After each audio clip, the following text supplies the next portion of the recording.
गांव में आलोक अपनी पत्नी पूजा और अपने 10 साल के बेटे के साथ अमर के साथ रहता था। एक छोटे से घास फूस के बने छोटे से मिट्टी के घर में रहता था। आलोक बहुत ही गरीब व्यक्ति था। आलोक सारे दिन लकड़ियां काटने जंगल जाया करता था और लकड़ियां काटकर उन्हें बेचकर जो उनसे पैसा मिलता था उससे अपना जीवन चलाया करता था। इन दिनों बहुत ही कड़ाके की गर्मी पड़ रही थी। गर्मी के कारण गांव वालों का और अमर का बहुत ही बुरा हाल हो रहा था। आलोक का घर कमज़ोर होने की वजह से उसके घर की एक दीवार टूटकर गिर जाती है। यह देखकर पूजा बोलती है, अब हम कैसे रहेंगे? सारी धूप हमारे घर में आएगी। आलोक और पूजा और उनका 10 साल का बेटा अमर बड़े परेशान। सारी धूप उनके घर के अंदर आ रही थी और वह बड़ी परेशानी के साथ अपना जीवन गुजार रहे थे उस घर में। अब तो आलोक और पूजा का उस घर में बैठना तक मुश्किल हो चुका था। अमर अपने पिताजी आलोक से कहता है, हाँ पिताजी, इस घर में तो हमसे बैठा भी नहीं जा रहा, कितनी धूप लग रही है।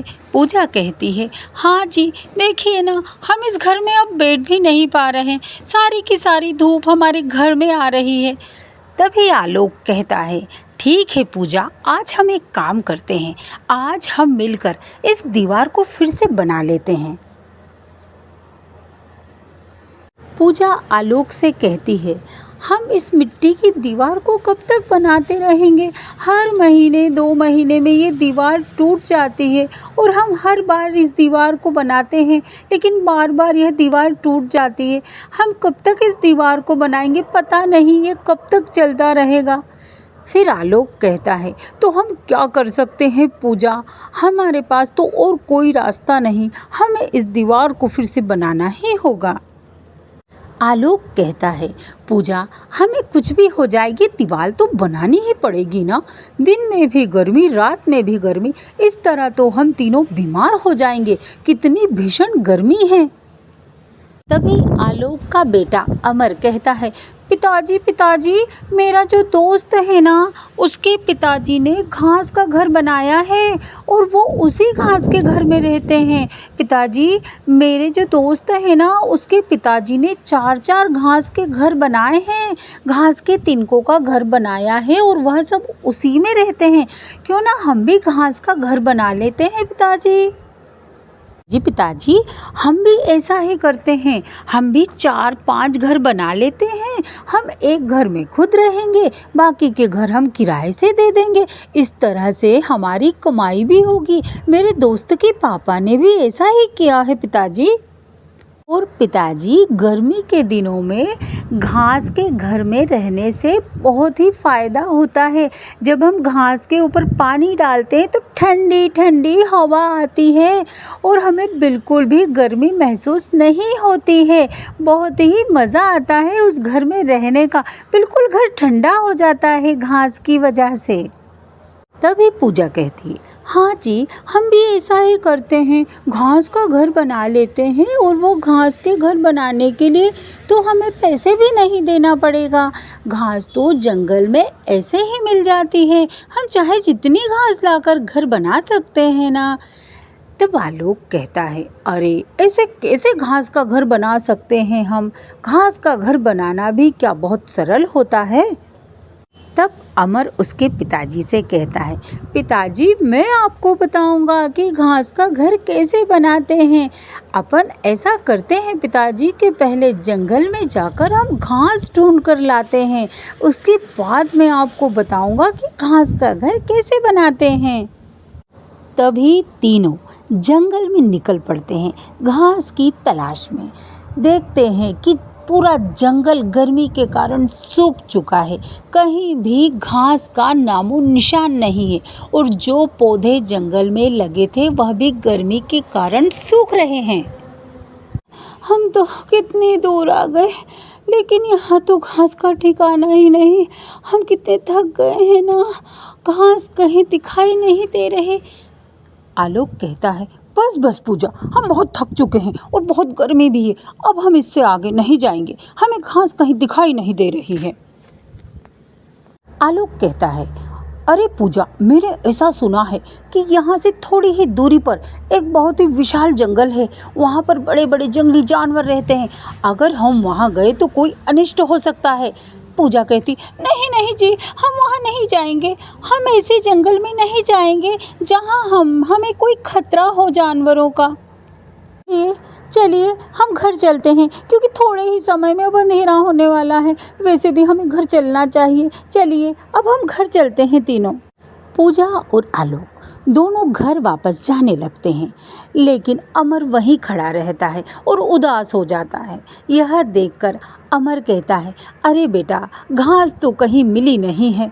अब तुम यहाँ क्यों खड़े हो? अब घर चलो बेटा, हम कल फिर तलाश करेंगे। हम कोशिश करेंगे, हमें कहीं ना कहीं तो घास मिल ही जाएगा बेटा। अभी तो तुम हमारे साथ घर चलो। लेकिन अमर बेचारा बड़ा उदास था और उसका मन बिल्कुल नहीं कर रहा था घर जाने का। उसे तो घास का घर चाहिए था। उसे तो बड़े आनंद से रहना था, क्योंकि घर में बहुत ही गर्मी लगती थी। अमर खामोश खड़ा था। अमर कुछ बोल नहीं रहा था। अमर का मन नहीं था घर जाने का।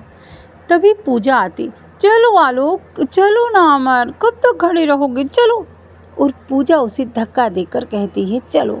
और पूजा अमर को आगे करके घर जाने लगती है। तीनों जब घर जाने लगते हैं तभी आलोक के दिमाग में एक विचार आता है। आलोक सोचता है, अरे अरे, ये क्या हो गया? मेरा बच्चा उदास हो गया। मेरे होते हुए मैं अपने बच्चे को उदास नहीं देख सकता। मुझे कुछ न कुछ तो करना ही पड़ेगा। और आलोक कहता है, पूजा, मैं क्या कहता हूँ, सुनो ना, तुम और अमर दोनों घर चलो। मैं ऐसा करता हूँ कि बाद में आता हूँ। पूजा कहती है, क्यों, आप भी हमारे साथ ही चलिए ना। आलोक कहता है, अरे पूजा, जब मैं जंगल में आ ही गया हूँ तो थोड़ी लकड़ियाँ तोड़ लेता हूँ। लकड़ियाँ तोड़ लूँगा तो फ़ायदा हो जाएगा आने का। और अमर रुक जाता है। आलोक रुक जाता है। पूजा और अमर को घर भेज देता है। लेकिन अंधेरा होने वाला है, आप भी घर चलिए ना। कितनी देर से आएंगे आप? सुनिए ना, आप कल आ जाइए। लेकिन आलोक कहता है, अरे नहीं नहीं पूजा, लकड़ियाँ तोड़कर लाऊंगा और उन्हें बेच दूंगा तो कुछ पैसे भी आ जाएंगे। तुम चलो, मैं आता हूँ। जंगल में मेरा रोज का आना जाना है। तुम डरो नहीं पूजा, मैं आ जाऊँगा थोड़ी देर में। उसके बाद पूजा और अमर दोनों घर आ जाते हैं। अब आलोक जंगल के गहरे हिस्से में चला जाता है। आलोक का जंगल में रोज का आना जाना लगा रहता था। आलोक को अच्छी तरह से पता था कि जंगल के किस हिस्से में खतरा है और किस हिस्से में नहीं। आलोक को यह भी पता था कि कहाँ पर उसे घास मिल सकती है और आलोक आगे बढ़ता है घास की तलाश में। आलोक खतरे से भी नहीं डरता, क्योंकि उसे पता है कि घास न मिलने पर उसका बेटा अमर उदास हो रहा है। बेटे की खुशी के खातिर आलोक आगे बढ़ता है और जंगल के उस खतरनाक हिस्से में घुस जाता है जहाँ पर खतरा था। लेकिन आलोक को तो यही लगा था कि बस मुझे घास चाहिए, किसी भी तरह से मैं घास ले जाऊँगा जिससे मेरा बेटा अमर खुश हो जाएगा। आलोक उस खतरनाक हिस्से में आकर घास तलाशता है, लेकिन आलोक को वहाँ पर भी घास कहीं नहीं दिखाई देती है। तब आलोक कहता है कि हे भगवान, घास आखिर कहाँ जा सकती है? जंगल में तो घास होती है, पर आखिर सारे जंगल में घास ही नहीं है। घास आखिर गया तो कहाँ गया? आलोक यह विचार करता है। तभी क्या देखता है आलोक कि एक हाथी जो आलोक के पीछे आ रहा है और वह आलोक के पीछे भागने लगता है। तब आलोक भी भागने लगता है उस हाथी को देखकर। वो कहता है, हे भगवान, ये हाथी मेरे पीछे क्यों आ रहा है? ये जंगली हाथी है, ये कहीं मेरा अनिष्ट ना कर दे। और इसी के साथ आलोक भागने लगता है हाथी से बचने के लिए, और हाथी आलोक के पीछे पीछे भागता है। अब आलोक तेजी से भागने लगता है और कहता है, हे भगवान, इस जंगली हाथी ने तो मेरा पीछा कर लिया है। आगे तो घना जंगल है और जंगल में भागता है, भागते भागते हाँफने लगता है। हे भगवान, अब मैं क्या करूं, कहाँ भागूं? ये हाथी तो बुरी तरह से मेरे पीछे लग गया है। आगे तो बड़ा खतरा है, लेकिन कुछ भी हो जाए मुझे भागना पड़ेगा। इस हाथी से तो मुझे बचना ही होगा। और यह कहते कहते आलोक भागता रहा। भी क्या होता है कि आलोक भागते भागते एक गड्ढे के अंदर गिर जाता है। उस गड्ढे में ढेर सारी घास उगी हुई रहती है। आलोक बेहोश हो जाता है। तब आलोक की आँख खुलती है तो आलोक देखता है कि वह तो उसके घर के आंगन में पड़ा हुआ है घास के ऊपर, और सामने उसकी पत्नी पूजा और उसका बेटा अमर खड़े हैं। पूजा और अमर को देखकर आलोक कहता है, अरे पूजा भागो, हाथी आ जाएगा। पूजा जल्दी भागो, हाथी आ जाएगा। तब पूजा कहती है, अरे कहाँ हाथी आ जाएगा, कौन सा हाथी, कौन से हाथी की बात कर रहे हो, आप ये क्या कह रहे हो। पूजा कहती है, अरे उठो और देखो, आप अपने घर में हो। तभी आलोक उठता है और देखता है, अरे मैं तो अपने घर में हूँ। वह चारों तरफ देखता है, उसे अपना गांव दिखता है, अपना घर दिखता है और अपना आंगन दिखता है। यह सब देखकर आलोक का सर चकराने लगता है। आलोक पूजा से कहता है, अरे पूजा ये कैसे हो सकता है, मैं तो जंगल में था और एक जंगली हाथी मेरे पीछे पड़ गया था। मैं जंगली हाथी से बचकर भाग रहा था और भागते भागते मैं एक गड्ढे में गिर गया। जब मेरी आंखें खुली तो तुम और अमर मेरे सामने खड़े थे और मैं आंगन में था। ये सब कैसे हो सकता है, मुझे कुछ समझ में नहीं आ रहा पूजा, ये सब कैसे हुआ। पिताजी आप यहाँ बेहोश पड़े थे और एक घास का गट्ठर आपके पास ही पड़ा हुआ था। लेकिन पूजा मैंने तो घास को हाथ भी नहीं लगाया, मुझे तो पूरे जंगल में कहीं घास मिला ही नहीं था। फिर मैं यहाँ इस घास के साथ कैसे आ गया, मुझे तो कुछ समझ में ही नहीं आ रहा पूजा। मेरा सर चकरा रहा है, ये सब क्या हो रहा है मेरे साथ, ये घास कैसे आ सकती है यहाँ और मैं आंगन में कैसे गिर गया, मुझे कुछ समझ में नहीं आ रहा पूजा, ये क्या हो रहा है मेरे साथ। अरे आप थक गए, आपको थकान के कारण कुछ समझ नहीं आया होगा और आप चलते चलते गिर गए होंगे और आप बेहोश हो गए, इसी वजह से आप ऐसी बातें कर रहे हैं। अब चलिए हाथ पैर धो लीजिए, आपको बहुत थकान हो गई है, थोड़ा आराम कर लीजिए। तो आपकी थकान उतर जाएगी।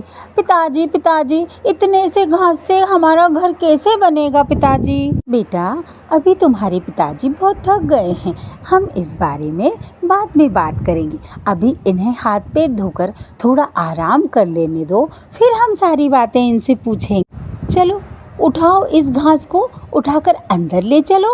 और तीनों अंदर चले जाते हैं और रात होते ही तीनों सो जाते हैं। सवेरे जब वह तीनों उठते हैं तो क्या देखते हैं कि वह छोटी सी घास, पूरे घर में घास ही घास से भर गया पूरा घर, और उस छोटी सी घास से इतनी सारी घास हो गई पूरे घर में कि वह देखकर चकरा गए कि ये क्या चमत्कार हो गया है।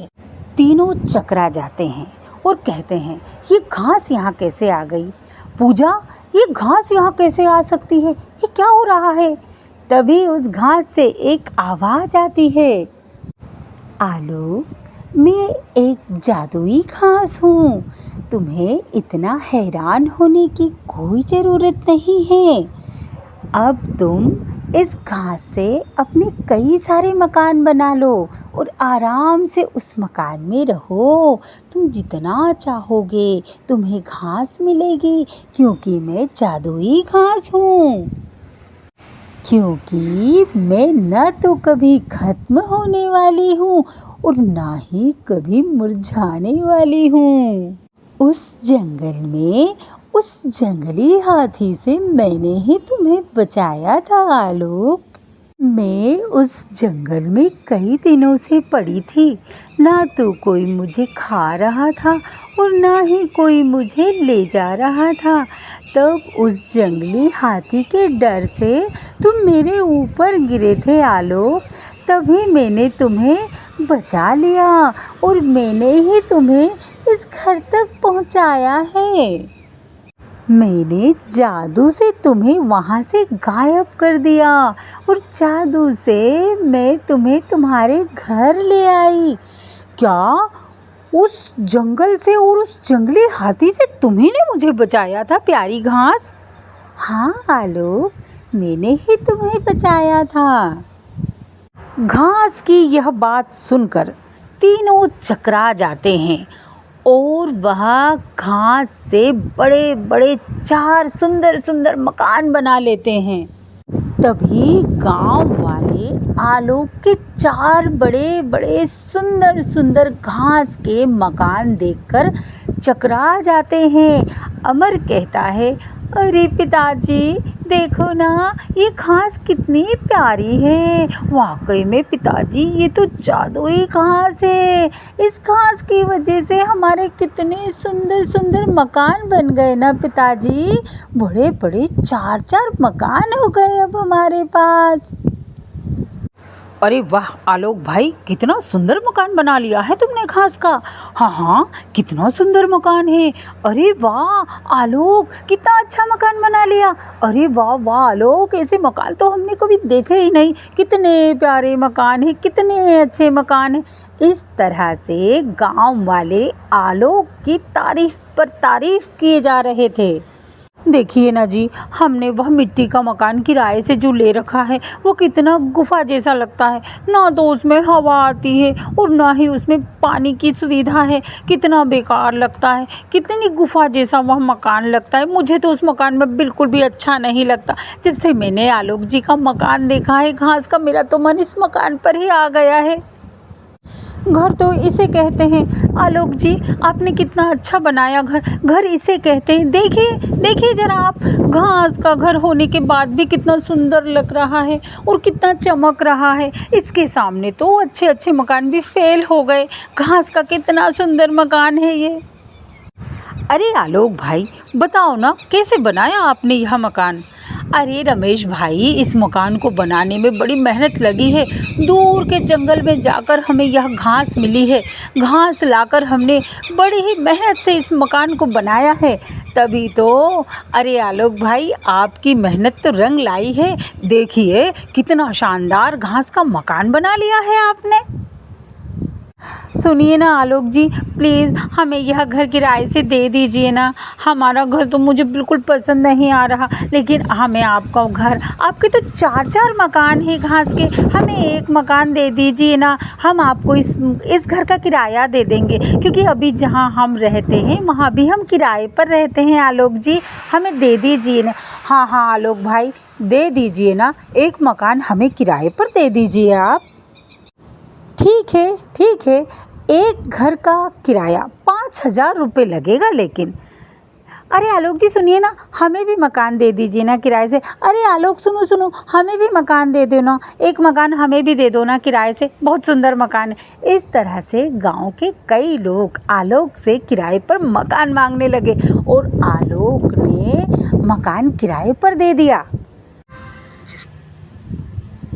आलोक अपने घास के बने हुए घर को 3 मकान को किराए पर दे देता है और एक मकान में आलोक खुद रहने लगता है। आलोक कहता है, एक मकान का किराया 5,000 रुपये है। अगर आपको मंजूर हो तो मैं आपको 3 मकान किराए पर दे सकता हूँ। लेकिन तीनों मकान लोग उसके ले लेते हैं किराए पर और आलोक को आमदनी शुरू हो जाती है किराए की। के बाद वह तीनों परिवार आलोक के तीनों मकान में खुशी खुशी रहने लगते हैं। एक दिन रात को आलोक, पूजा और अमर बातें कर रहे थे। तभी अमर कहता है आलोक का बेटा कि पिताजी देखिए ना, मैंने आपको कितना अच्छा आइडिया दिया था ना पिताजी। अब हमारे 4 मकान बन गए हैं घास के। तभी तो मैंने आपको कहा था पिताजी, घास का मकान बना लीजिए ना। पिताजी, मुझे बहुत अच्छा लग रहा है, हमारे 4 घास के मकान हैं और अब तो पिताजी हमें मकान से आमदनी भी हो रही है। सुनिए जी, अब तो हमारे पास पैसा ही पैसा आएगा ना। अब तो 3 मकान हमने किराए पर दे दिए 5 हज़ार रुपयों पे। अब तो हमें 15,000 रुपये आएंगे। अब तो हमें कमाने की ज़रूरत ही नहीं पड़ेगी ना जी। हम तो अब पैसे वाले हो गए। अब तो हमारे पास पैसा ही पैसा है। हमारी सारी परेशानी प्यारी घास ने दूर कर दी है। पूजा, आगे आगे देखो, ये तो कुछ भी नहीं है। मैं इस जादुई घास से और क्या क्या करता हूँ, मैं इस जादुई घास से कई सारे मकान बना लूँगा और कई सारे लोगों को किराए से दे दूँगा। तब हम तीनों आराम से घर बैठे अपना जीवन सुखी व्यतीत करेंगे। देखते ही देखते कई दिन गुजर जाते। देखते ही देखते आलोक कई सारे जादुई घास से आलीशान बड़े बड़े घर बना लेता है और कई गांव वालों को वह अपने घर किराए से दे देता है। अब तो आलोक आराम से अपना जीवन बिताने लगता है। आंधी, तूफान, बारिश या गर्मी, किसी भी मौसम से उस जादुई घास के घर में कोई फर्क नहीं पड़ता है, कोई हानि नहीं पहुंचती और उन घरों में रहने वाले परिवार बड़े आराम से अपना जीवन गुजार रहे होते हैं। यह देखकर गांव वाले बड़े आश्चर्य में पड़ते थे कि वाह, आलोक ने तो बड़ा चमत्कारी काम कर दिया है। और आलोक देखते ही देखते उस गांव का बड़ा सेठ और बड़ा अमीर आदमी बन जाता है। उसके बाद आलोक, पूजा और अमर तीनों अपने हर सपने को पूरा करते हैं और बड़े ऐशो आराम की जिंदगी जीते हैं। तीनों खुशी खुशी उस जादुई घास के घर में रहते हैं। जय श्री कृष्णा। आपको हमारी कहानी कैसी लगी? आपको अगर हमारी कहानी अच्छी लगी हो तो हमारी चैनल को सब्सक्राइब करके कमेंट्स में जय श्री कृष्णा राधे राधे जरूर लिखना।